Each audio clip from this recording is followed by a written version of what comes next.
The best practice models, number one.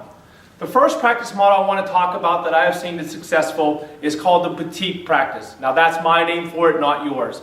But a boutique practice is a practice that specializes. It specializes in a technique, it specializes in a service, or it specializes in a level of care. Okay, so if people have, let's say I specialize in fibromyalgia and I can help people with any type of fibromyalgia type condition and my name gets around and I have a waiting list type practice for that type of condition. Or let's say I do decompression.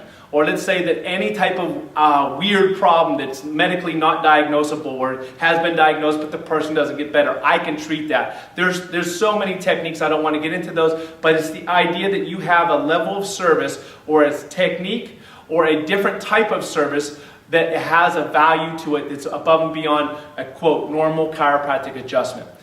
If you're going to run a successful boutique practice, you must charge more than $100 per visit. That means that you do charge and collect that money up front. It would be better if you did treatment protocols as far as a total treatment plan and you close the whole package.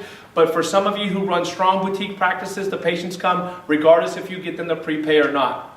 This practice is a great type of practice for the doctor who does absolutely love and want to treat patients their entire lifetime and they want to work full time.